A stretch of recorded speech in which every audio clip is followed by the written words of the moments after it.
Welcome to the city of Fairhaven, home to the most intense street racing on the planet.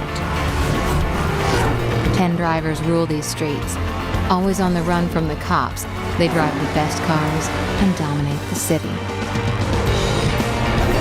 They are the most wanted. Fairhaven City. Just the name brings up memories of burning rubber on sunlit streets and weaving through living cityscapes at extreme speeds.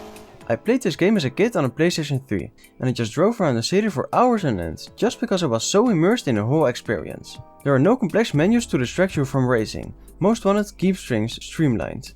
Easy Drive ensures a fast and reliable way to do the necessary actions, such as selecting a race or changing your car. It doesn't fill the whole screen and pause the game, you just keep going. UI is minimal to away and doesn't take away your attention from the game. Speedometer, map, settings and distance to your selected target is all you really need, really. And to go into further detail about Fairhaven, the sheer size of the map is huge. We're talking a massive 72 square kilometers to explore, from the towering skyscrapers of downtown to the windy coastal roads of Ripley's Point. Fun fact, it's only a tad bit smaller than the map of GTA 5, which is 75 square kilometers. Fairhaven City feels like a real living city. Partially because of the NPCs, but mainly because the game is based on a real-life city, Boston. Some examples. This bridge is in real life a toll road connecting Boston and Chelsea. And this cityscape is almost identical to Rose Wharf at the Boston waterfront. Of course, Fairhaven isn't all about its infrastructure. It's essentially about the cars you can drive in it. Most Wanted offered a diverse roster of rides, from iconic supercars like the Lamborghini Aventador to more average cars such as the Range Rover Evoque. DLC added even more cars, from which my favorite are the Porsche 911 GT2 RS from the movie Legends pack and the Bugatti Veyron Grand Sport Vitesse from the Ultimate Speed pack. Every car felt distinct. The handling, the weight of the car, the sound of the engine, all just fits together. And talking about the engine, the sound design in this game was phenomenal. I even dare to say the best of all Need for Speed games. Don't roast me in the comments for that, please. From a twin turbocharged inline 6 to an AMG V12. And what makes it even better is the mechanic where the automatic transmission shifts earlier when you give less throttle input. This system adds so much immersion to the game, and I really wish they did this in modern racing games, because this allows you to cruise in lower speeds without the unrealistic late shifting and high RPM. It even automatically shuts down the engine after a period of time. Now that's attention to detail. Another thing Criterion gave attention to is the soundtrack. I'm not a fan of rock music in general, but the EDM and hip hop tracks went super hard.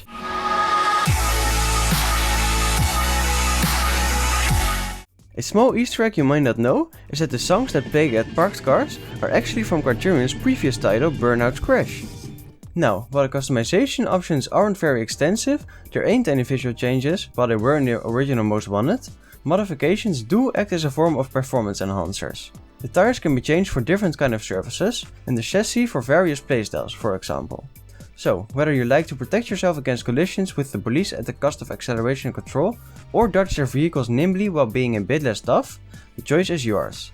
And to keep you in the immersion, these even can be equipped while driving, with the aforementioned Easy Drive menu. Another great addition are the strategically placed gas stations. Driving through one of them does not only fill your boost meter, but also changes the color of your car. Small touch, but I like it. And let's not forget the multiplayer aspect of Fairhaven. Criterion Games actually introduced an upgraded autolock system, entitled Autolock 2.0. Very creative, I know. Believe it or not, even though the game launched in 2012, you can still hop online today, almost 12 years later. That's quite unprecedented for EA. This innovative system compares each player's many different stats. It made the extra elements such as speed traps and billboards even more competitive, and also adds multiplayer races and challenges. When starting an event, players are directed to meetup points, which is a nice touch for players to allow a short period of time to free roam with each other. Then there's a sequence of events, with no break in between, which makes it so you can drop in and out whenever you want. A quick mention, if you would like to see more videos related to the era of the PlayStation 3 and Xbox 360, consider subscribing. Alright, enjoy the rest of the video. Let's talk about one of the most important things of Most Wanted, the driving experience. The car handling model strikes the perfect balance between real-world and arcade-style physics, It isn't overly complex, but it still offers enough depth to master both the art of drifting corners and taking the corners cleanly. It is a bit more focused towards driving smoothly, so if you prefer the drifting style gameplay from Need for Speed Unbound for example, then you probably won't enjoy this game as much. And sure, hardcore sim racing fans will probably skip this game, but for most players, Most Wanted's handling makes it fun and accessible for both casual and competitive players. And let's not forget the side characters of the game, the cops. The intense police chases in Most Wanted seemed legendary as a kid. It made me feel like I was racing in a real life action movie scene.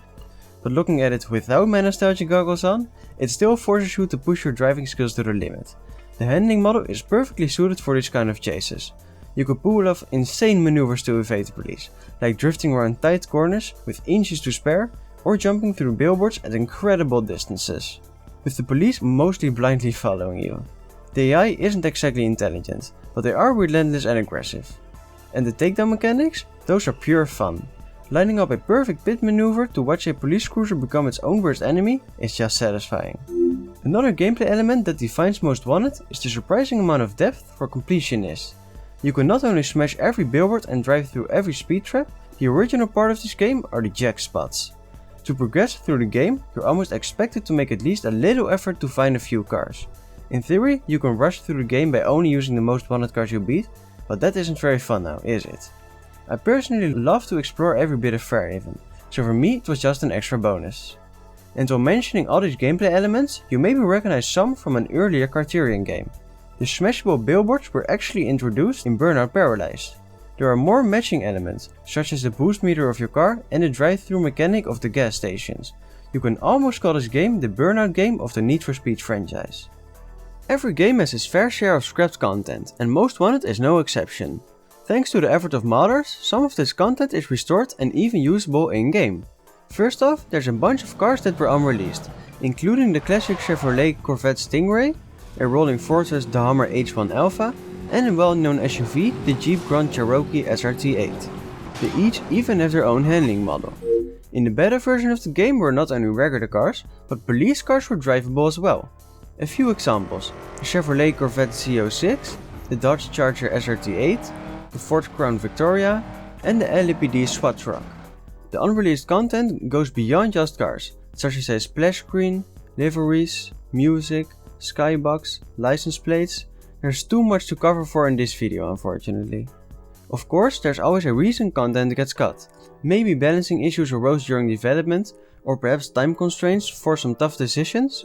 Whatever the reason, it's great to see that modders helped the community out.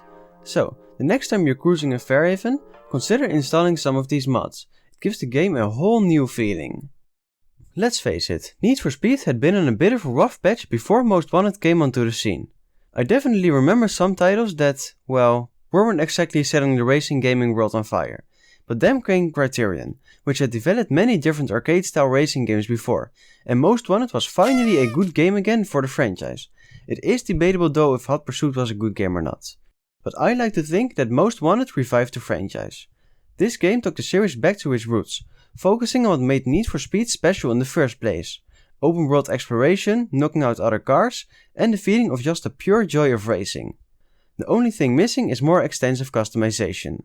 Nevertheless, this game received both good and mixed reviews.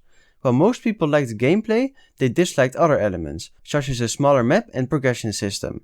I personally like almost all elements, but I do have nostalgia towards the game, so I can't give a completely unbiased opinion. And looking at what happened after Most Wanted, the game has had some impact on the Need for Speed games released after. While it isn't the groundbreaking Need for Speed game, I believe this one is somewhat overlooked. Rivals shared the same police cars, open world racing, and similar customization. And today, the latest title Unbound still shares the same elements, besides being focused on an even more accessible gameplay, through an easier drifting mechanic and less focus on realism. So, that's our look back at Need for Speed Most Wanted, the exciting police chases, the freedom of Fairhaven City, and the perfect sound design of the cars. I think I shared my nostalgia enough. Till next time. Change everything you